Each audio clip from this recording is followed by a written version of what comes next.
जीवन में सही निर्णय कैसे लें? गौतम बुद्ध की कहानी। जीवन में ज्यादातर स्थितियां ऐसी आता है जिनमें से हमारे पास दो विकल्प होते हैं, पर समस्या की बात यह है कि हम समझ ही नहीं पाते हमें चुनना किया है। किया हमारे लिए सही है और किया हमारे लिए गलत है। उन दोनों ही विकल्प में एक एक विकल्प ऐसा होता है जो हमारे जीवन को बना सकता है और दूसरा विकल्प ऐसा होता है जो हमारे जीवन को बर्बाद कर सकता है। एक छोटी सी कहानी गौतम बुद्ध की है जो आपको बताएगी कि सही निर्णय कैसे लें। एक बार गौतम बुद्ध एक गांव में भगवान गौतम बुद्ध लोगों को कुछ प्रवचन दे रहे थे। सभी गांव वाले उन्हें और उनकी प्रवचन प्रेम से सुन रहा था। ये उस समय की बात है जब लोग बुद्ध का बड़ा आदर सम्मान करते थे। पर ऐसा हमेशा से नहीं होता था। शुरुआत में जब बुद्ध किसी भी स्थान में जाते थे तो बुद्ध का विरोध करने वाले लोग ज्यादा होते थे।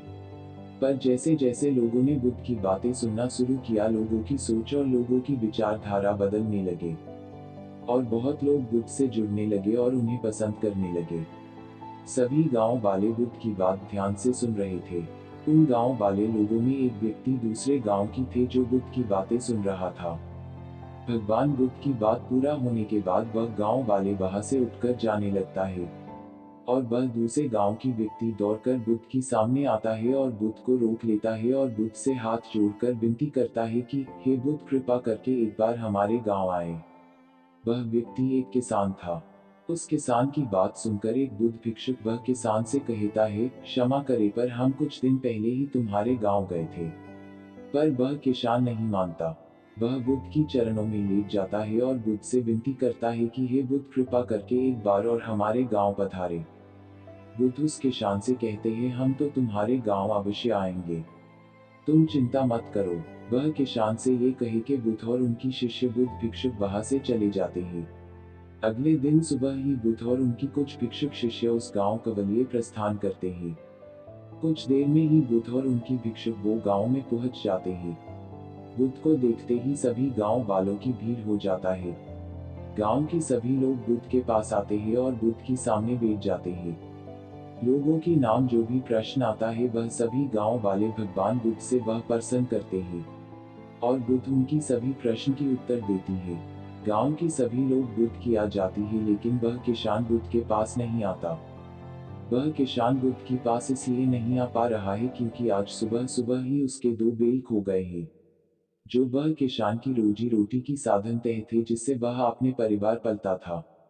वह किसान घर में चिंतित बैठा हुआ है और वह किसान ये सोच रहा है वह बैलों को ढूंढने जाए या फिर बुद्ध के पास जाए। वह किसान पूरी तरह से दुविधा में फंस जाता है।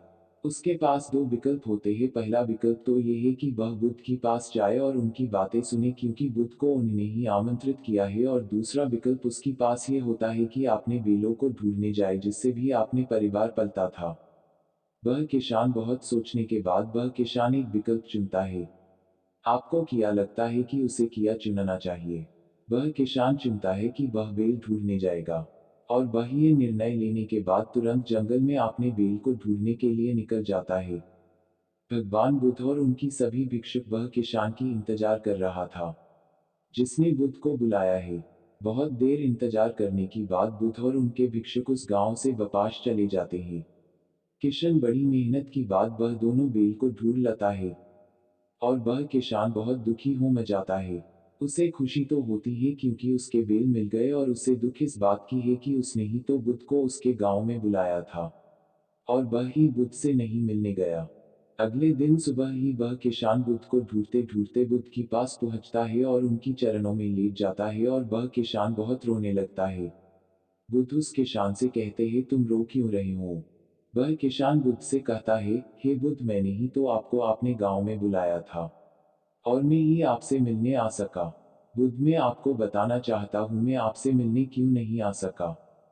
कल जब आप हमारे गांव में आए थे उससे कुछ समय पहले हमारा दोनों बैल जंगल में खो गए थे और मेरे पास दो विकल्प थे। पहला, या तो मैं आपकी बातें सुनने आ जाऊं, और दूसरा, या तो मैं अपने बैल को ढूंढने चला जाऊं। बैल मेरी रोजी रोटी है, इससे पल कर मैं अपनी परिवार की गुजरा करता हूँ और बैल मुझे वापस नहीं मिलती थी तो हम और हमारे पूरा परिवार भूखा मर जाता, इसलिए मैं दूसरा विकल्प चुना और मैं अपने बैल को ढूंढने चला गया। वह किसान भगवान बुद्ध को कहता है, मुझे क्षमा करे बुद्ध, मैं आपको अपमान किया। बुद्ध किसान की बात सुनकर मुस्कुराते हैं और उसे अपने गले से लगा लेते हैं और उस व्यक्ति से कहते हैं, अगर उस समय मुझसे पूछते कि तुम्हें क्या चुनना चाहिए, तो तुम्हें मैं वही कहता जो तुमने किया है, क्योंकि अगर तुम बेलों को ढूंढने की बजाय मेरा बात सुनने आ जाते तो तुम मेरा एक भी शब्द सुन नहीं पाते, क्योंकि तुम अपने बेलों की ही बड़े में सोचते। पर अब तुम्हारी बेल मिल गए हैं, अब तुम मुझे आराम से सुन सकते हो। बुद्ध कहते हैं, मैं बहुत खुश हूँ इस बात को जानकर तुमने कर्म को चुना है। बुद्ध की बात सुनकर उस किसान की मन में से सारे बोझ उतर जाता है और वह आराम से बुद्ध की बातें सुनता है। महत्वपूर्ण काम को अति आवश्यक बनने से पहले करें। आपका जीवन बदल जाएगा। जिंदगी में फैसले लेते वक्त इन बातों का ध्यान रखें। एक समय की बात है, गौतम बुद्ध अपने शिष्य के साथ एक सफर पर जा रहे थे। सफर में चलते चलते बुद्ध को प्यास लगी तो उन्होंने अपने एक शिष्य से कहा, मुझे बहुत तेज प्यास लगी है, मेरे लिए थोड़ा पानी लेकर आओ। ये बात सुनकर वह शिष्य ने तुरंत पानी की तलाश में जाने लगा। इधर उधर देखा तो उसे कोई पानी का स्रोत नहीं दिखाई दी, लेकिन कुछ देर और जाने पर एक पानी वो का स्रोत उसे दिखाई दिया। उसने देखा कि उस पानी की स्रोत में कपड़े धो रहे हैं और तभी एक बैलगाड़ी उस पानी की स्रोत में से गुजर गई। ये में बहा का पूरा पानी गंदा हो गया और उसमें मिट्टी भर गई। गौतम बुद्धा की कहानियां इन हिंदी। फिर उसने सोचा, इस गंदे पानी को मैं भगवान बुद्ध को कैसे दे सकता हूँ। तो वह बिना पानी लेते खाली हाथ ही बपाश बुद्ध के पास चला गया और बुद्ध को ये सारी बात बताई। बुद्ध ने कहा, ठीक है, हम सब यह इस बड़े से पेड़ की छाया में बैठकर थोड़ा आराम करते हैं। कुछ समय की बाद गौतम बुद्ध ने उसी शिष्य से फिर से पानी लेने को कहा। वह शिष्य बपाश पानी लेने उसी स्रोत के पास गया और वहां जाकर उसने देखा कि वो पानी बिल्कुल साफ था और पीने के लिए सही था। अब वह शिष्य भगवान बुद्ध के लिए पानी लेकर गया और उसने वो पानी बुद्ध को पिलाया।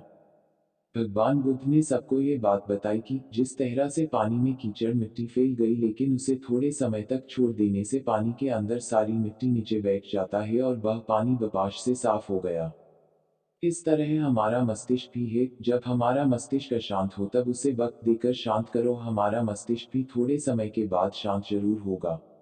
अशांत मस्तिष्क से कोई भी निर्णय नहीं लेना चाहिए।